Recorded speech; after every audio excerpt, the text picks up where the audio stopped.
को ध्यान से देखिए, ये वही गाड़ी है जहां बीते दिनों सवार होकर इस गाड़ी में 19 बेगह आदिवासियों की जान चली गई। सामान ढोने वाली इस गाड़ी में गाय भैंस की तरह आदमियों को ढो दिया जाता है और उसके बाद जो बड़ी दुर्घटना निकलकर सामने आती है, उससे सबक लेना तो दूर, फिर से उसी घटना को दोहराया जाता है और इस बार ताक पर लगाई जाती है उन जवानों की जानें जो आपकी सुरक्षा के लिए लगातार दिन रात मेहनत करते हैं। ये तस्वीर उसी सेमहरा गांव की है जहां पर सोमवार को एक बड़ा सड़क हादसा हुआ। पिकअप पलटने से 19 ग्रामीणों की मौत हो गई और अब फिर से उसी गांव में इस तरह की लापरवाही देखने को मिल रही है जहां पर पिकअप में सवार होकर जवान गांव पहुंचे थे। बता दें कि इस मामले की जानकारी मिलने के बाद छत्तीसगढ़ तक ने प्रमुखता से इस खबर को दिखाया था और इसको लेकर अपनी आवाज उठाई थी। अब इस मामले पर छत्तीसगढ़ तक के खबर का असर हुआ है और गाड़ी चालक के खिलाफ चालानी कार्रवाई की गई है। बता दें कि जब मौके पर हमारे सहयोगी पहुंचे थे तो उन्होंने जवानों से बातचीत, जवानों ने साफ तौर पर ये तो नहीं कहा कि वो कितना डरे हुए हैं, लेकिन दबी जुबान में उनके चेहरे पर छाई डर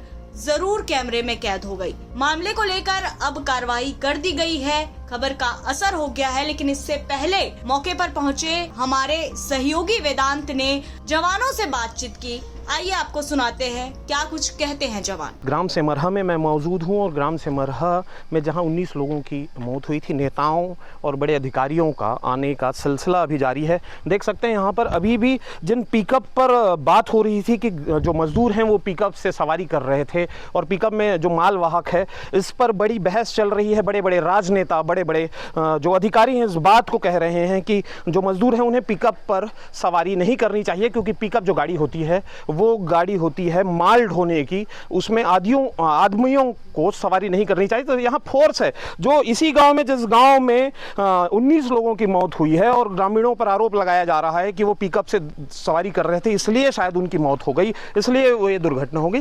देख सकते हैं कि तमाम पुलिस के जवान हैं, पुलिस के जवानों की तो कोई गलती नहीं, इनकी जहां ड्यूटी लगाई जाती है, जिस स्तर पर इन्हें काम करने के लिए कहा जाता है उस स्तर पर ये काम करते हैं। लेकिन इसी तरीके से जिस बात की बड़ी बहस लगातार छत्तीसगढ़ में और हमारे देश में अभी चल रही है, क्योंकि 19 आदिवासी परिवार के लोगों की मौत हुई है, लेकिन क्या हमारे जवानों की मौत की कोई कीमत नहीं है? ये जवान जो हैं इसी तरीके से, भैया इसी तरीके से सवारी करते हैं क्या आप लोग?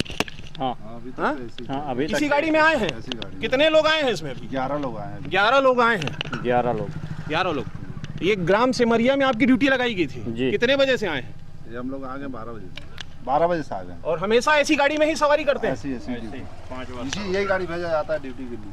देख सकते हैं इसी प्रकार CAF के ये जवान हैं, जहां पर लगातार ऐसे ही नक्सली क्षेत्रों में, दूर दूर क्षेत्रों में इन्हें जाने को कहा जाता है। और जब हमने इस गाड़ी की पड़ताल की तो एक और चीज़ सामने निकल कर आई जिससे आप आश्चर्यचकित हो जाएंगे कि लगभग 1 साल पहले इस गाड़ी का इंश्योरेंस भी लैप्स हो गया है। जो नंबर इस गाड़ी में है, उस गाड़ी के नंबर को जब हमने सर्च किया तो उस गाड़ी का इंश्योरेंस लगभग 1 साल पहले खत्म हो गया। तो ये तमाम सवाल हैं जो दावे सरकारें करती हैं सुविधाएं देने की। मजदूरों पर तो आरोप लगा दिया गया, आदिवासियों पर, कि वो पिकअप में सवार थे इसलिए उनकी मौत हो गई और दुर्घटना हो गई। लेकिन इन जवानों का क्या होगा और इन जवानों की जान की कीमत क्या सरकारें नहीं समझती। छत्तीसगढ़ तक के लिए ग्राम सेमरिया से वेदांत शर्मा।